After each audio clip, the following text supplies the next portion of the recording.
ਅਗਲੀ ਜਿਹੜੀ ਹਰਜੋਤ ਸਿੰਘ ਜੀ ਗੱਲ ਕਰਦੇ ਜਾਈਏ ਰਾਸ਼ਟਰਪਤੀ ਟਰੰਪ ਨੇ ਧਮਕੀ ਦਿੱਤੀ ਆ ਵੀ ਉਹ ਮਿਨੇਸੋਟਾ ਦੇ ਵਿੱਚ ਦੇਸ਼ ਧਰੋਹ ਵਾਲੀ ਜਿਹੜੀ ਇਨਸਰੈਕਸ਼ਨ ਵਾਲੀ ਧਾਰਾ ਆ ਉਹ ਲਾ ਸਕਦੇ ਆ ਐਂਟੀ ਆਈਸ ਪ੍ਰੋਟੈਸਟ ਦੇ ਜਿਹੜਾ ਉਹ ਚੱਲਦੇ ਆ।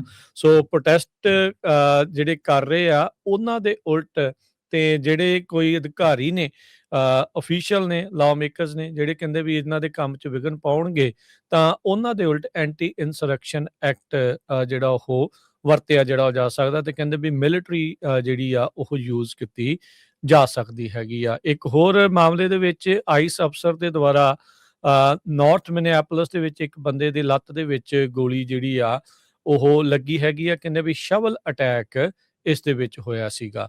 ਸੋ ਜਿਸ ਬੰਦੇ ਨੇ ਜਿਸ ਆਈਸ ਏਜੰਟ ਨੇ ਜੋਨਾਥਨ ਰੌਸ ਨੇ ਗੋਲੀ ਚਲਾ ਕੇ ਉਹ ਬੀਬੀ ਦਾ ਰੇਨੇ ਗੁੱਡ ਨੂੰ ਜਿਹੜਾ ਉਹ ਮਾਰਿਆ ਸੀਗਾ, ਉਸ ਦੀ ਗੋਲੀ ਦੇ ਨਾਲ ਉਹਦੀ ਮੌਤ ਹੋਈ ਸੀ। ਹੁਣ ਇਹ ਰਿਪੋਰਟ ਕਰ ਰਿਹਾ ਜੀ, ਕਹਿੰਦੇ ਜੀ ਉਹਦੇ ਇੰਟਰਨਲ ਬਲੀਡਿੰਗ ਹੋਈ ਹੈ, ਜਦ ਕਿ ਗੋਲੀ ਮਾਰਨ ਤੋਂ ਬਾਅਦ ਦੇ ਵਿੱਚ ਉਹ ਉੱਥੇ ਹੀ ਭੱਜਦਾ ਨੱਸਦਾ ਦੌੜਦਾ ਜਿਹੜਾ ਆ ਉਹ ਚੰਗਾ ਭਲਾ ਨਜ਼ਰ ਜਿਹੜਾ ਉਹ ਆ ਰਿਹਾ ਸੀਗਾ। ਸੋ ਇਸ ਨੂੰ ਕਹਿੰਦੇ ਵੀ ਹੁਣ ਇਸੇ ਤਰੀਕੇ ਦੇ ਨਾਲ ਪ੍ਰਸ਼ਾਸਨ ਜਿਹੜਾ ਉਹ ਪੇਸ਼ ਕਰ ਰਿਹਾ ਵੀ ਨਹੀਂ ਜੀ ਉਹਦੇ ਬਹੁਤ ਜ਼ਿਆਦਾ ਸੱਟਾਂ ਜਿਹੜੀਆਂ ਉਹ ਲੱਗੀਆਂ ਸੀਗੀਆਂ। ਆਈਸ ਨੂੰ ਲੈ ਕੇ ਓਵਰਆਲ ਜੇ ਦੇਖਿਆ ਜਾਵੇ ਤਾਂ ਹਰਜੋਤ ਸਿੰਘ ਜੀ ਵੀ ਮਾਮਲਾ ਕਾਫੀ ਜ਼ਿਆਦਾ ਗੰਭੀਰ ਰੂਪ ਜਿਹੜਾ ਅਖਤਿਆਰ ਕਰ ਚੁੱਕਾ ਆ। ਐਂਟੀ ਆਈਸ ਪ੍ਰੋਟੈਸਟ ਉਹ ਵੀ ਤੇ ਜਿਹੜੇ ਆਈਸ ਦਾ ਰਵੱਈਆ ਆ ਉਸ ਨੂੰ ਲੈ ਕੇ ਵੀ ਲੋਕਾਂ ਦੇ ਮਨਾਂ 'ਚ ਕਈ ਸਵਾਲ ਜਿਹੜੇ ਇਸ ਟਾਈਮ ਚੱਲ ਰਹੇ ਨੇ। ਅਗਲੀ ਜਿਹੜੀ ਹਰਜੋਤ ਸਿੰਘ ਜੀ ਗੱਲ ਕਰਦੇ ਜਾਈਏ ਰਾਸ਼ਟਰਪਤੀ ਟਰੰਪ ਨੇ ਧਮਕੀ ਦਿੱਤੀ ਆ ਵੀ ਉਹ ਮਿਨੇਸੋਟਾ ਦੇ ਵਿੱਚ ਦੇਸ਼ ਧਰੋਹ ਵਾਲੀ ਜਿਹੜੀ ਇਨਸਰੈਕਸ਼ਨ ਵਾਲੀ ਧਾਰਾ ਆ ਉਹ ਲਾ ਸਕਦੇ ਆ ਐਂਟੀ ਆਈਸ ਪ੍ਰੋਟੈਸਟ ਦੇ ਜਿਹੜਾ ਉਹ ਚੱਲਦੇ ਆ।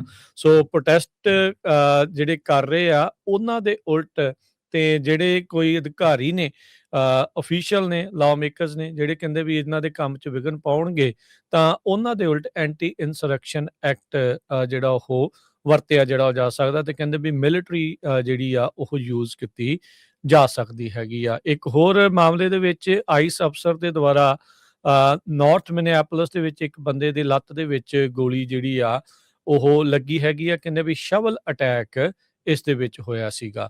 ਸੋ ਜਿਸ ਬੰਦੇ ਨੇ ਜਿਸ ਆਈਸ ਏਜੰਟ ਨੇ ਜੋਨਾਥਨ ਰੌਸ ਨੇ ਗੋਲੀ ਚਲਾ ਕੇ ਉਹ ਬੀਬੀ ਦਾ ਰੇਨੇ ਗੁੱਡ ਨੂੰ ਜਿਹੜਾ ਉਹ ਮਾਰਿਆ ਸੀਗਾ, ਉਸ ਦੀ ਗੋਲੀ ਦੇ ਨਾਲ ਉਹਦੀ ਮੌਤ ਹੋਈ ਸੀ। ਹੁਣ ਇਹ ਰਿਪੋਰਟ ਕਰ ਰਿਹਾ ਜੀ, ਕਹਿੰਦੇ ਜੀ ਉਹਦੇ ਇੰਟਰਨਲ ਬਲੀਡਿੰਗ ਹੋਈ ਹੈ, ਜਦ ਕਿ ਗੋਲੀ ਮਾਰਨ ਤੋਂ ਬਾਅਦ ਦੇ ਵਿੱਚ ਉਹ ਉੱਥੇ ਹੀ ਭੱਜਦਾ ਨੱਸਦਾ ਦੌੜਦਾ ਜਿਹੜਾ ਆ ਉਹ ਚੰਗਾ ਭਲਾ ਨਜ਼ਰ ਜਿਹੜਾ ਉਹ ਆ ਰਿਹਾ ਸੀਗਾ। ਸੋ ਇਸ ਨੂੰ ਕਹਿੰਦੇ ਵੀ ਹੁਣ ਇਸੇ ਤਰੀਕੇ ਦੇ ਨਾਲ ਪ੍ਰਸ਼ਾਸਨ ਜਿਹੜਾ ਉਹ ਪੇਸ਼ ਕਰ ਰਿਹਾ ਵੀ ਨਹੀਂ ਜੀ ਉਹਦੇ ਬਹੁਤ ਜ਼ਿਆਦਾ ਸੱਟਾਂ ਜਿਹੜੀਆਂ ਉਹ ਲੱਗੀਆਂ ਸੀਗੀਆਂ। ਆਈਸ ਨੂੰ ਲੈ ਕੇ ਓਵਰਆਲ ਜੇ ਦੇਖਿਆ ਜਾਵੇ ਤਾਂ ਹਰਜੋਤ ਸਿੰਘ ਜੀ ਵੀ ਮਾਮਲਾ ਕਾਫੀ ਜ਼ਿਆਦਾ ਗੰਭੀਰ ਰੂਪ ਜਿਹੜਾ ਅਖਤਿਆਰ ਕਰ ਚੁੱਕਾ ਆ। ਐਂਟੀ ਆਈਸ ਪ੍ਰੋਟੈਸਟ ਉਹ ਵੀ ਤੇ ਜਿਹੜੇ ਆਈਸ ਦਾ ਰਵੱਈਆ ਆ ਉਸ ਨੂੰ ਲੈ ਕੇ ਵੀ ਲੋਕਾਂ ਦੇ ਮਨਾਂ 'ਚ ਕਈ ਸਵਾਲ ਜਿਹੜੇ ਇਸ ਟਾਈਮ ਚੱਲ ਰਹੇ।